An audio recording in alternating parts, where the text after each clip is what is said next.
After my husband died in a car accident, I was deeply trapped in depression. However, my in-laws blatantly accused me of being a flirtatious vixen who was always flirting with men all day long. Under the tremendous psychological pressure, I chose to jump off a building. Only after my death did I learn that all of this was a scheme by my in-laws to embezzle the insurance money. They even declared at my funeral, if she really loved my son, she should have committed suicide to follow him long ago. After being reborn, the system said that I would get a succubus buff. In this way, many handsome and wealthy men would come to save me. I stared at my father-in-law's back and asked him thoughtfully, "Can you give this buff to others?" One for the third time. The system asked me, "Host, are you sure you want to give the buff to someone else?" For the third time, I answered him, "Yes. Please give the succubus buff to my father-in-law, Richard." The system took a look at the over 50-year-old uncle sitting on the sofa picking his feet. Bald, with yellow teeth and a big belly. He was silent for a long time and finally told me trembling lie. "Host, as you requested, the buff has been transferred to your father-in-law, Richard." Sure enough, as soon as the system finished speaking, I saw the two words succubus appear above my father-in-law's head. "Oh, host, why did you give it to him?" "Why? Of course it was for revenge. Living this life again, I will make them pay the price. Too, in my previous life, my husband died in a car accident and got an insurance compensation of 1 million yuan. My husband and I had been in love for many years and finally got married. But just 1 year after getting married, we were separated by death. I couldn't bear the blow and was depressed all day long. Finally, I was diagnosed with depression. My in-laws stayed on the pretext of taking care of me. I thought they were kind-hearted, but I didn't expect that a few days later they showed their true colors. As long as they saw me talking to a man, they would scold me with all kinds of ugly words. They smashed my mobile phone and didn't allow me to call my male colleagues. They smashed my cosmetics, calling me shameless and asking who I was dressing up for all day long. They cut my clothes, saying that it would prevent me from going out to flirt with men. Within half a month, the whole community knew that I was a flirtatious vixen who went out to flirt with men right after my husband died. Under the great mental torture, I finally stood on the rooftop and chose to jump. After my death, my soul floated in the air and saw my father-in-law and mother-in-law laughing happily at my corpse. She's finally dead. It's not in vain for our efforts during this period. Great. The insurance money and this house are all ours. We will leave them to our nephew in the future, and let him support us in our old age. So, all of this was planned by them. Even at my funeral, in the face of my parents, who were in tears, they talked a lot of nonsense. She wanted to die herself. Who can she blame? If she really loved my son, she should have committed suicide to follow him long ago. I hate them. I hate them so much. I hate their malicious hearts, and also hate myself for being too weak at that time. Giving them an opportunity. If I could start all over again. Just as this thought flashed through my mind, suddenly I heard a mechanical prompt sound. The system has been bound. Then I lost consciousness. When I woke up again, I was reborn on the day when I jumped off the building and was also bound to a system. The system told me, "Host, you will get a succubus buff. In this way, men will be unconditionally infatuated with you, and will be jealous and fight for you." I was silent. The painful lesson from my previous life made it hard for me to trust others easily. Instead of leaving my fate to others, it is better. In an instant, I had an idea in my mind. System, can the succubus buff you mentioned be given to others? The system got stuck. Give it to others? It's not impossible. Good. I pointed at my father-in-law sitting on the sofa picking his feet. Then give it to him. After the buff was transferred, the system asked me why with a choked voice. I winked at him and played a little trick. "You'll know soon." 3. As soon as I finished speaking, my mother-in-law rushed out and threw the cut-up sling dress in front of me, saying viciously, My son is dead. What's the use of keeping this dress? Are you going to wear it for other men? I looked indifferently at the pieces of the dress. This dress was the last dress my husband bought for me. In my previous life. When I saw this scene, I completely broke down. I couldn't even cry while holding the dress. The unfounded accusations and scoldings echoing in my ears became the last straw that broke the camel's back, forcing me to stand on the rooftop. But not this time. I interrupted her. Mom. You're right. My mother-in-law didn't react for a while and looked at me stupidly. The Buddha said, all things are impermanent. Where there is birth, there must be death. Why should I be obsessed with life and death? I was full of emotion and spoke with cadence. Just like giving a speech, Zach's departure made me enlightened. The mortal world is meaningless. I took 2 steps forward, held my mother-in-law's hand, and looked sincere. Mom, if you want to cut the clothes in the wardrobe, just cut them. If you want to smash the cosmetics on the table, just smash them. I no longer need these worldly things. When I get the monk's certificate, I will become a monk. I don't want the money and the house left by Zach. You two can use them for your old age care. After that, I recited Amitabha and turned around and left, leaving my in-laws stunned in the living room, looking at each other. The next day, I bought a wooden fish, Buddhist beads, incense candles, and Buddhist scriptures online, showing a pious attitude towards Buddhism. I turned a deaf ear to the scolding and focused on reading the Diamond Sutra. This made those 2 old people at a loss. They gathered together all day long, chattering, not knowing what malicious tricks they were thinking about. But I knew that soon they would have no time to care about me, because the succubus buff took effect. For overnight, father-in-law suddenly became popular. When he went out for a stroll in the morning, from the old man in a wheelchair to the young man rushing to the subway, they all stared at him, and people took the opportunity to say hello to him and chat a few words all along the way. When he got home, father-in-law shook his head while rubbing his cheeks. The people in the city are not as cold as rumored. They are very enthusiastic. I almost laughed my face off after going out for a walk.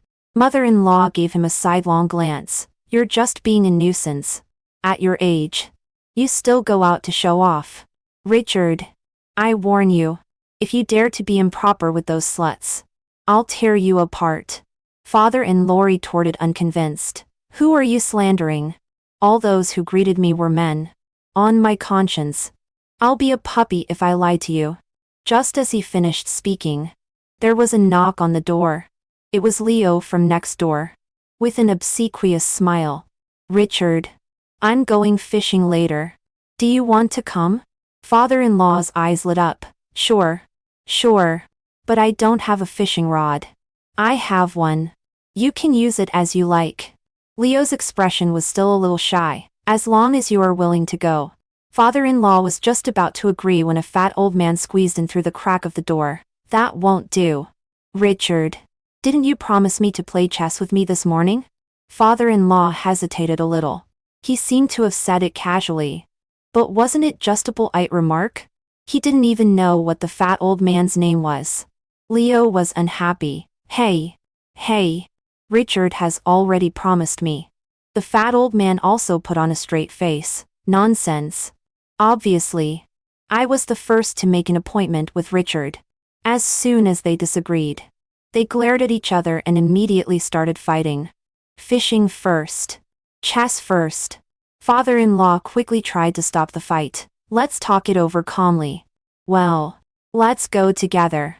We can fish and play chess at the same time. Only then did the 2 men let go of each other and snorted. For Richard's sake. We'll go together. Mother-in-law frowned and asked me, is it my problem? Why do I feel a little disgusted? I pinched my thigh hard to keep from laughing. I don't think so. But father-in-law is so popular. He made friends so quickly. Sure. Father-in-law had a proud look on his face. With my character, quality, and personal charm, I'm the social butterfly in the community. Mother-in-law picked up a broom to shoo him away. All right. All right. Hurry up and go. Don't make a fool of yourself. Father-in-law happily followed the two old men out the door, and didn't come back until late at night. Mother-in-law was so worried that she called the police. Originally, the police said that since the disappearance time did not exceed 48 hours, they would not file a case for the time being. But mother-in-law wailed in the police station, "My son died not long ago. My old man can't have another accident." Hearing her say this, the police were moved with compassion, and agreed to help her check the surveillance. The surveillance showed that father-in-law went fishing with Leo and the fat old man and didn't leave until 5 p.m. After having dinner together, the three parted. Father-in-law and Leo didn't return to the community, but turned into an alley and disappeared from the surveillance. The police drove me and mother-in-law to that alley. As soon as we got out of the car, we saw father-in-law running out disheveled, and looking panicked. Mother-in-law finally breathed a sigh of relief and scolded, "You old devil. Have you become wild-hearted? You don't even come home so late." As soon as she finished speaking, she noticed several hickeys on father-in-law's neck and a tooth mark on his chest. There was dead silence on the spot. Even the two policemen didn't dare to say a word when they saw mother-in-law's face. Father-in-law caught his breath and, seeing the police, burst into tears. "Comrade police, you must uphold justice for me." Mother-in-law was so angry that her hair almost stood on end. "Richard, I was worried at home for nothing. While you were having a good time here. Where is that vixen? I'll skin her alive today." The rest of her words stuck in her throat because Leo showed up at the entrance of the alley with a satisfied look. "Richard, you can't deny me after getting out of bed. You were so enthusiastic just now." Seeing mother-in-law, me, and the police, he couldn't say the rest of his words either. Father-in-law's face flushed bright red. "Comrade police. It was he who. Arrest him quickly and sentence him." Now anyone with eyes could see that father-in-law had been sodomized by Leo. I heard the police gasp and whisper to his colleague, "Such heavy taste." I went through all the sad things in my life in my mind to keep from laughing out loud. Leo immediately cried out his innocence. "No. Richard. You didn't resist at that time either. I thought." Father-in-law lowered his voice, gritting his teeth. "You said we were going to have some fun. I thought you were going to find me a woman. Who knew it was you yourself?" Mother-in-law regained her composure from the shock and let out a howl as she scratched Leo's face. "You beast." Leo counterattacked without showing weakness. "Richard told me that you are a shrew and he doesn't like you at all." The police quickly stepped forward to stop the two. "Hey. No fighting allowed." Mother-in-law dragged the police and cried and made a fuss. "Police. You can't let this beast go." Father-in-law huddled in a corner, covering his buttocks, with tears in his old eyes. The police were a little embarrassed. Well, the victim of rape can only be a woman.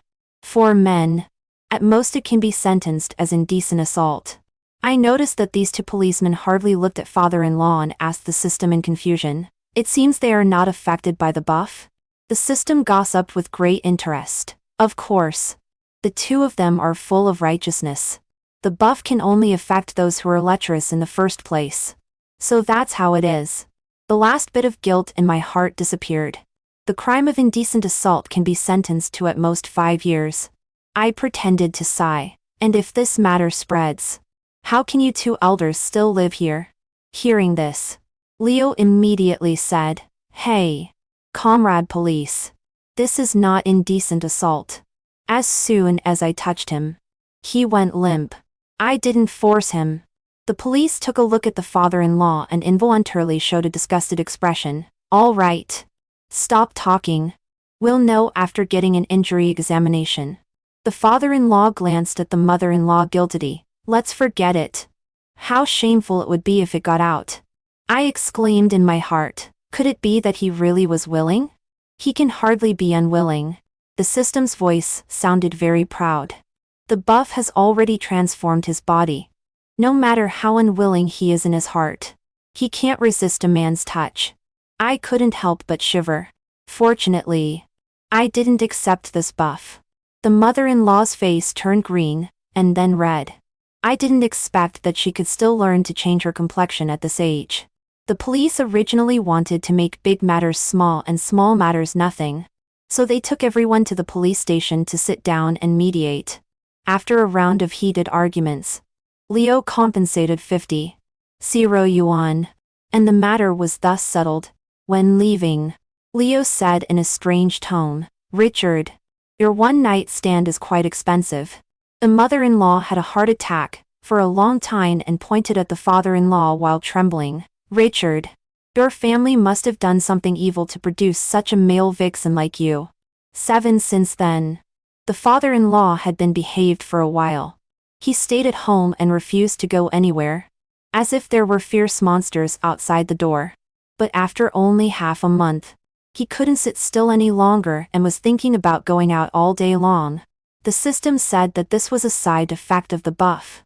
If the father-in-law didn't come into contact with men for a day, he would be fidgety. When the mother-in-law saw that the father-in-law was still going out to play with those men, she secretly followed him. Seeing the covetous looks in those men's eyes, the mother-in-law immediately became furious and made a big scene, scratching the faces of those men. In the evening, a big fight broke out in the community owners group. The wives of those men whose faces were scratched heard about this matter, and were not happy. They said in a strange tone in the group that there was a crazy woman in the community who would beat men when she saw them. The mother-in-law fought back, without showing weakness. "Bah! Am I wrong to beat them? It's they who are shameless and lust after my old man. Otherwise, would I beat them?" This sentence was like Germany's blitzkrieg on Poland, and Japan's surprise attack on Pearl Harbor. A world war thus broke out. "My old Wang just played cards with your old man a few times. How did it become that he was coveting your man? Your man has that tendency. My husband is not a pervert. It's just that my old Xiao is kind-hearted and told me not to haggle with you. Otherwise, I would call the police to arrest you today." There were also those who liked to watch the fun and asked, "I'm very curious how extremely beautiful the person coveted by everyone looks." I sent the father-in-law's photo into the group, and the owner's group was silent for a while. "He looks like a normal person at least." "All right. Don't argue with her. She should be a bit crazy. Quite pitiful." The mother-in-law was as angry as a boiling kettle. She whistled like a police siren while arguing with a group of people in the group. Unfortunately, fighting against many with one, she was finally defeated. The mother-in-law was so angry that she threw her mobile phone. When she turned around, she saw the father-in-law smiling and typing on his mobile phone. She snatched it over and was about to throw it to vent her anger when she saw that the father-in-law was making an appointment with a man about where to play tomorrow. Her hair stood on end at once. "Richard, have you forgotten about Leo? How dare you still be ambiguous with these men? You've completely disgraced me." The father-in-law was also unhappy for having his mobile phone snatched away. He pulled a long face and said angrily, "What nonsense are you talking about? Am I talking nonsense? Let Xiaoan judge. One of us is abnormal." Suddenly, the war burned onto me. I picked up my water cup and slowly withdrew from the living room. Well, I still have evening prayers to do, so I'll leave first. Then I quickly turned around and slipped into the bedroom. Through the wall, I could still hear the mother-in-law roaring. "So good at attracting men. Richard, I really suspect that you are reincarnated from a vixen." Since then, the father-in-law and the mother-in-law had quarreled more fiercely. Every time after the quarrel, the father-in-law would slam the door and leave, and the mother-in-law would cry and scold at his back. This actually gave me some inspiration. One day, after I came back from worshipping Buddha in the temple, I pulled the mother-in-law and looked around, then asked in a whisper, "Is Dad not at home?" The mother-in-law snorted and said resentfully, "There are so many vixens outside. How could he be willing to come home?" I pretended to sigh. "The vixen might be someone else." "What do you mean?" The mother-in-law looked at me suspiciously. "I met the abbot when I went to the temple to worship Buddha today. The abbot said that there was an evil spirit on me and our family was not clean." The mother-in-law was half believing and half doubting. "Really?" I patiently guided her. Dad is already old and has an ordinary appearance. Moan. You tell me. How could those men be so obsessed with him? There must be something wrong. Are you saying that Dad has been possessed by a vixen? Very likely. I took out a string of Buddhist beads. This was given to me by the abbot. He said that this string of beads had been consecrated in front of the Buddha and was most sensitive to those dirty things. If Dad is really possessed, he will definitely feel uncomfortable when wearing this string of beads. Just as we were talking, the father-in-law pushed the door open and came in. What are you whispering about? I winked at the mother-in-law and handed the beads to the father-in-law with a smile. I met the abbot today and got a few strings of beads consecrated in front of the Buddha for safety. Dad, this string is for you. The father-in-law had never believed in these superstitious things. It's all a trick for the old monk to cheat you out of your money. This thing must have cost you 1,000 or 800. You women are just good at wasting money. The mother-in-law took the beads and put them on the father-in-law's hand. The child has good intentions. Stop talking nonsense and put it on quickly. The father-in-law reluctantly put it on. But in the next second, he suddenly threw the beads on the ground and held his wrist while gasping in pain. What the hell is this? It hurts so much. He moved his hand away, and there was a circle of round dot-like scars on his left wrist. Just like a monk's ring scar. The father-in-law glared at me angrily. What a lousy thing. Look what it has done to my wrist. Throw it away quickly. After saying that, he angrily went into the room to find a band-aid. The mother-in-law looked at me in astonishment. Could it be that your dad is really possessed by a vixen? Shh. I made a gesture for silence. Make sure he doesn't hear it. Otherwise, both you and I will be in mortal danger. My mother-in-law was on the verge of crying out of anxiety. What are we going to do? I heard the abbot say that the fox demon will digest the yin qi absorbed today at the Z hour 11 p.m. 1 a.m. At that time, it is most defenseless. As long as someone stabs a knife into the fox demon's heart, it can be killed. My mother-in-law was a little hesitant. Stabbed into the heart. Will your father be all right? It won't hurt, father-in-law. I deliberately added fuel to the fire. It's better to do this earlier. If the possession lasts too long, I'm afraid father-in-law will lose his life. Sure enough, my mother-in-law became worried. I deliberately shook my head. It's a pity that the abbot has gone to other places for exchange and study. He won't be back until a month later. I hope father-in-law can hold on. My mother-in-law's face changed several times. And finally she returned to her room worriedly. The system gave me a thumbs up. Host. Brilliant. I took out the remote control. By simply installing an electric shock device in the rosary beads, I made my mother-in-law believe that my father-in-law was possessed by a fox spirit. System. There will be some fun to watch next. 9. I had already installed a pinhole camera in my in-law's room. As soon as it got dark, I turned on the camera and kept an eye on my mother-in-law's movements all the time. After my father-in-law went to bed, my mother-in-law tossed and turned all the time. And finally she simply sat up. She didn't turn on the light, but just stared fixedly at my father-in-law, with her eyes full of struggle, until she saw the red mark behind my father-in-law's ear. Her face suddenly turned cold.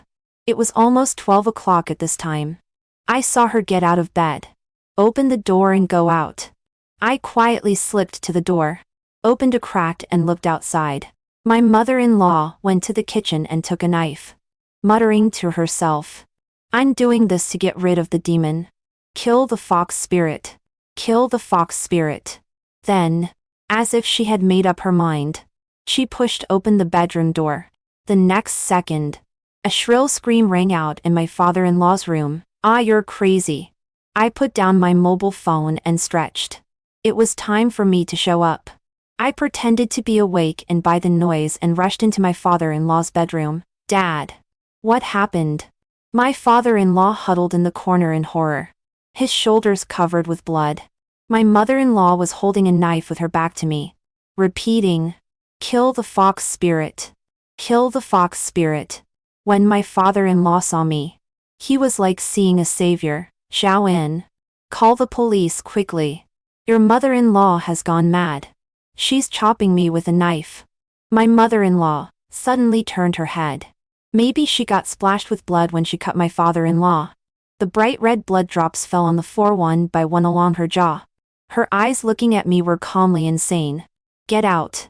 Don't disturb me while I'm exorcising the demon. Without saying a word, I went out and then dialed 110 and 120. When the police and the doctor arrived, my father-in-law had been cut a few more times. But fortunately, none of them were fatal wounds. He was taken to the emergency room by the 120 ambulance. The police handcuffed my mother-in-law and took her away. All the way, she still struggled and muttered, "I'm not ill. Let me go. Let me kill that fox spirit, and make her leave my husband." When I was the only one left in the room, the system asked in puzzlement, "Host, why did you call the police? If your mother-in-law had killed your father-in-law, wouldn't your great revenge have been avenged? Wouldn't that be too easy for him?" I sneered. Later, I learned that in my previous life, it was my father-in-law who came up with the idea of forcing me to death in order to obtain the insurance money and the house. Because my husband was not his son at all. The nephew he and my mother-in-law mentioned was his real son. Back then, my father-in-law and my husband's uncle had children almost at the same time. My husband's uncle was more far-sighted, and went into business early and made a great fortune, while my father-in-law gave up halfway and accomplished nothing. My father-in-law was jealous of my husband's uncle, so he took the opportunity to swap the children and sent his own child to live a good life. My husband once told me that since he was a child, his parents had either beaten or scolded him, and it was only better when he grew up. At that time, I was still wondering how there could be such parents who were so harsh on their own children. It was not until I jumped off the building and died and my soul was floating in the air that I learned the secret from the ecstatic in-laws. Even my husband's car accident was arranged by them in order to get the money and the house, and then recognize their real son. So, how could I let them off easily? I will make their lives a living hell. 10 After being arrested, my mother-in-law did not cooperate with the investigation, but kept clamoring to see me. Helpless, the police could only call me. When I arrived at the police station, as soon as my mother-in-law saw me, she screamed loudly, "Shout on. Tell the police quickly that I didn't kill anyone. I was just trying to drive the fox spirit out of your father." I comforted her, "Mom, I believe what you say, but the police don't. They are going to charge you with attempted murder, and you will have to serve more than 10 years in prison." My mother-in-law was frightened. "What should I do? I can't go to prison. If I go to prison, the children in your cousin's family won't be able to take the civil service exam in the future." "Mom, I've thought of an idea for you." I looked around and lowered my voice. "Act a little crazier. I will claim that you are mentally ill. People who kill during a mental illness don't have to go to prison, let alone just wounding their own husbands. Then you will go to the mental hospital for a while first.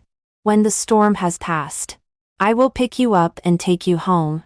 Hearing that she didn't have to go to prison, my mother-in-law immediately nodded.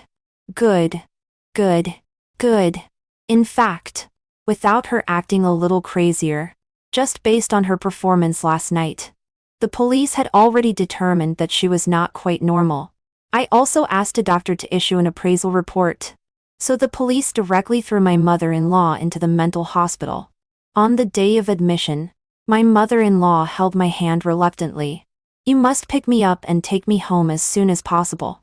"Don't worry," I promised wholeheartedly, watching her walk into the ward, looking back every few steps.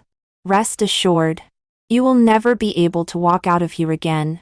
When the father-in-law heard that the mother-in-law had been admitted to a mental hospital, he snorted coldly. "Serves her right. That damn woman actually cut me. Ouch. It hurts like hell." I quietly looked around. The old man hadn't noticed that many male patients in the ward were looking at him in a very strange way. Sure enough, someone attacked the father-in-law at night. I took the opportunity to make a big fuss. In order to calm things down, The hospital arranged the father-in-law in a VIP single-patient ward. People living here are either rich or noble. The father-in-law was complacent, thinking that he had got a bargain. And I was already inquiring about the backgrounds of the patients on this floor with the system. Under the coincidences I carefully created, the father-in-law met the richest person on this floor of the ward, a rich second generation named Benjamin, who was said to be worth nearly 100 million. Benjamin was originally a good-for-nothing second-generation heir. He got drunk and molested passing girls and also injured the girl's boyfriend, causing quite a stir in public opinion. So his father stuffed him into the hospital to avoid the limelight. As soon as Benjamin saw the father-in-law, he was bewitched by some buff. His lecherous eyes were glued to the father-in-law, and he couldn't move at all. Then he began to pursue the father-in-law vigorously. Brand name clothes, watches, and cars were sent into the father-in-law's ward like flowing water. The young nurses in charge of the bed were dumbfounded. They got together all day to gossip and also sighed that a 30-something won and a 50-something zero. Was this really love? At first, of course, the father-in-law refused. But he couldn't resist the large amount of things Benjamin gave him. So he reluctantly complied. The two of them were like a bolt of lightning hitting the ground. The young nurses, who unfortunately witnessed it all, shouted that they were blinded. Seeing that the time was almost right, I picked a lucky day and rushed to the hospital to catch them in bed. Father, how could you do this? It's simply immoral. I put on a look of extreme distress and reprimanded. If mother knew about this, how sad she would be. The father-in-law stuck his neck out and said stubbornly, "That crazy woman cut me. What feelings do I still have for her?" Benjamin protected the father-in-law behind him and glared at me fiercely. "Are you Richard's daughter-in-law? If you have something, come at me. Don't make things difficult for Richard." I wasn't afraid at all and looked him straight in the eye. "Come at you? Fine. I'll find a recorder to expose you to and see if your family's stocks will fall tomorrow. Shout on. Don't be like this." As soon as the father-in-law heard that it would affect the money, he quickly softened. "Let's talk it over." I pulled out a chair and sat down. "If you two break up quickly, I'll pretend this never happened." Benjamin immediately grabbed the father-in-law's hand and looked at me like the Queen Mother of the West who breaks up lovers. "Impossible. No one can separate us." His tone was so emotional and his expression was so disgusting. "Father, do you think so too?" The father-in-law lowered his head and didn't speak. Of course. Following Benjamin, he could enjoy good food and drink and get whatever he wanted. People always find it difficult to go from luxury to frugality. He had seen the life of the rich. So how could he be willing to go back to an ordinary life? I pretended to be disappointed. "Mother got a mental illness because of you. As soon as she was hospitalized, you came out of the closet and had an affair. If this spreads back to our hometown, I wonder how you will be able to hold your head up. Cut it out. It's just a matter of money." Benjamin took out a bank card from his pocket and threw it at me. "Here is 3 million. Consider it as a breakup fee for that crazy woman. Tomorrow she and Richard will go through the divorce." I took the bank card and thought for a while. "Fine. But we need to sign a contract." The system kept clicking its tongue. "Host. Well done. This old man can actually be sold for 3 million. Yes." I was laughing wildly in my heart. This money came too easily. After signing the contract, I took the photos of the father-in-law and Benjamin fooling around to visit the mother-in-law. The mother-in-law was full of joy, thinking that I was going to take her out of the hospital. After seeing the photos I handed her, she was completely dumbfounded. How could this be? I folded my arms and looked at her with contempt. "This is the truth. Richard doesn't want you anymore. His lover gave me 3 million to buy your divorce certificate from Richard." "Impossible. Don't believe it? Richard and I also signed a contract. Do you want to see it?" I took out my phone and put the fresh contract photo in front of her. The mother-in-law dodged the phone and looked through the photos one by one. At the end, she stared at me, her eyes almost popping out. "I won't get divorced. I won't sign. It doesn't matter. I spread my hands and said nonchalantly, Richard's lover has found a lawyer to make a civil agency power of attorney. So I will sign the divorce agreement on your behalf. Suddenly, the mother-in-law went crazy-like and grabbed the doorknob above the ward. Let me out. Let me out. I'm not crazy. It was this hateful woman. She framed me. Let me out. This commotion alerted the doctors and nurses. After a shot of tranquilizer, the mother-in-law was put in a straitjacket and tied to the bed. Unable to move, she murmured, I'm not crazy. Let me go. I stood beside the hospital bed and looked down at her. Everyone who comes here says they're not sick. Who would believe it? Lillian, you can stay here until you die. Why are you doing this? The mother-in-law stared at me viciously, tears streaming from the corners of her eyes. I lowered my voice and said in her ear, You killed Zach and then wanted to force me to death. Just to have someone take care of you in your later years? Look, you live here with no worries about food and clothing. Isn't your goal achieved? How do you know?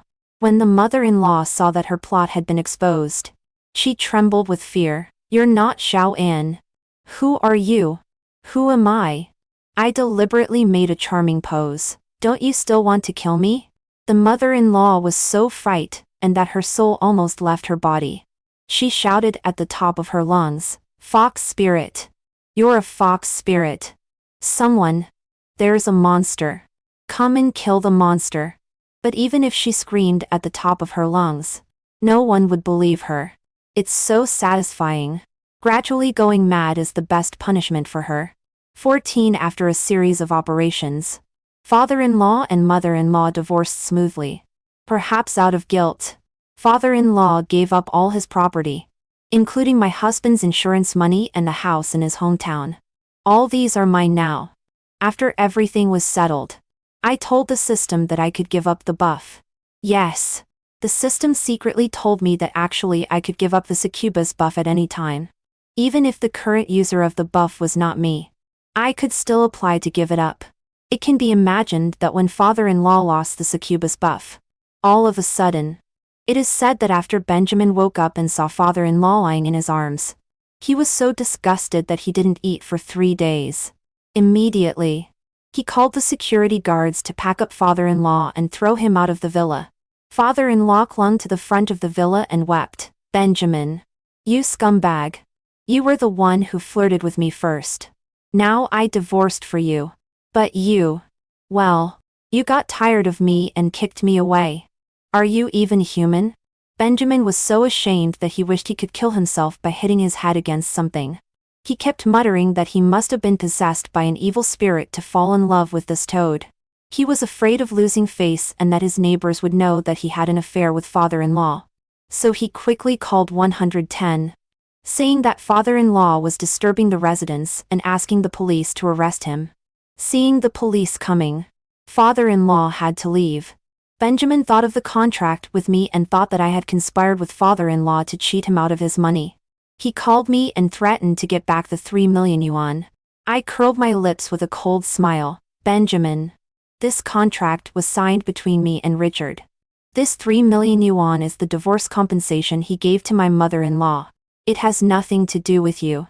If you want to get this money back, then go find Richard. Benjamin was so angry that he went to ask father-in-law for money. Father-in-law thought that Benjamin had changed his mind.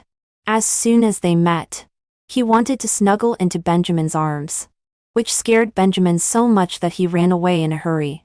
Unexpectedly, father-in-law followed him all the way home, and still wanted to enter the house. Benjamin was furious and said that he was just unlucky, and that the 3 million yuan was wasted. He asked the security guards to beat father-in-law up and drive him out, warning him not to appear in front of him in the future, or he would beat him every time he saw him. After being beaten, father-in-law knew that Benjamin had completely abandoned him and no longer dared to get close to him. But he had nowhere to go. So finally he could only sneak back home. As soon as I opened the door when I got home, I saw father-in-law lying on the sofa righteously. You're back. I'm hungry. Hurry up and cook. 15 I glanced at him. Are you leaving by yourself? Or should I call the police to ask them to take you away? Father-in-law jumped up and scolded me when he heard this. This is my home. My son bought this house. Why can't I live here? I took out the contract from my bag. It says here that in the divorce, you left the house clean. The house and money don't belong to you at all. You are trespassing now. If you don't leave, I'll call the police. Father-in-law's eyes rolled, and his tone softened. Shao on. Don't be impulsive. We are all family. Let's talk it over. I rolled my eyes. Who is your family? Father-in-law shamelessly came closer. Shao An. I'm here this time to remarry your mother-in-law. Look. So he was coming back for a second chance. Ugly as he was, he had such beautiful dreams. Remarry? I raised my eyebrows and sneered sarcastically. I'm sorry. Mother-in-law has been diagnosed with mental illness. She is now a person with limited capacity for civil conduct. Therefore, she can't get a marriage certificate. Even if you go to the Civil Affairs Bureau, you will be rejected. Father-in-law looked confident. You're right. In that case, then my divorce from her doesn't count either. Right? You were the one who signed it. So this was his plan. Fortunately, I was well prepared long ago. You're wrong. When handling the divorce, Benjamin asked the lawyer to prepare the documents and let me be Lillian's civil agent. Look, there is Lillian's signature here, with the lawyer and the attending doctor as witnesses. I looked at father-in-law with a smile. So I have the right to sign the divorce agreement on behalf of Lillian. Father-in-law, who could hardly read, naturally couldn't understand what I said. His face turned cold, and he said viciously, "Are you really so unfeeling? Okay. Just wait. I'll sue you in court." Fine. I'll wait for the court summons. I stood by the door and made a gesture of invitation to him. But now, you, get out. Or I'll call the police. 16 Not long after, father-in-law illy sued me in court. I hired the best lawyer and stated that it was father-in-law who had an affair first and was willing to leave the house clean and get divorced. After asking my mother-in-law about her will when she was sober, and with the witness of the lawyer and the doctor, she signed this civil agency document, and I handled the divorce procedures on her behalf. Father-in-law threw a tantrum in court. Your Honor, this is all a trick she made up. She worked so hard to set up the scheme just for my property. I'm an old man, without a house or money. How can I live? After looking through the evidence I submitted, a judge asked him, Plaintiff, do you have any evidence to prove that you were not voluntarily divorced at that time? Father-in-law, I can swear to God. The judge and the lawyer, finally. The judge rejected father-in-law's request to revoke the divorce. I won. 17 Father-in-law, who had no hope of remarriage, could only wander the streets and make a living by picking up garbage. The system asked me if I wanted to take further revenge. I shook my head. Death was too easy for him. He had seen the world of the rich and enjoyed a life of luxury and dissipation. Now, once he fell from heaven to hell, this feeling of being worse than death would make him suffer like being tortured day and night. Only in this way can I avenge my husband and myself. But one night, when father-in-law was picking up garbage, he met Benjamin and his cronies coming out of a bar. Father-in-law was convinced that I had conspired with Benjamin to plot for his property, so he angrily went forward to argue with Benjamin. When Benjamin saw him, he was reminded of that unbearable past. Seeing his father-in-law pestering endlessly, in a fit of anger, he raised his fist and hit him. After taking a few punches, his father-in-law fled in a hurry. Benjamin chased after him relentlessly. The two of them ran to the middle of the road. A truck passed by and couldn't brake in time. The two of them were crushed into mincemeat together. Hearing about this matter, I also felt a bit of regret. It was really too easy on this old guy. I went to visit my mother-in-law and told her the news of her husband's death. She had gone completely mad. After hearing this, she just clapped her hands with a grin. The vixen is dead? Good riddance. Wonderful. He's dead. And the money and the house will all be ours. Then we can go find our son. With the money, our son will surely recognize us. Then the three of us in the family can be reunited. A few days later, the doctor in the mental hospital told me that my mother-in-law slipped onto the top floor and noticed and jumped off. Today is the anniversary of my husband's death. I came to the cemetery with a bunch of flowers to visit him. I took a tissue and gently wiped the photo on the tombstone, and told him everything about his father and mother from beginning to end. Zach, now you can rest in peace. A gust of wind blew by, and the smoke from the incense candles suddenly billowed up. In a daze, I seemed to see my husband smile at me. I also smiled. The dark clouds above my head dispersed, and the sun shone down. Everything was just right. I stood up and waved at the tombstone. I think it's time for me to embrace a new life too.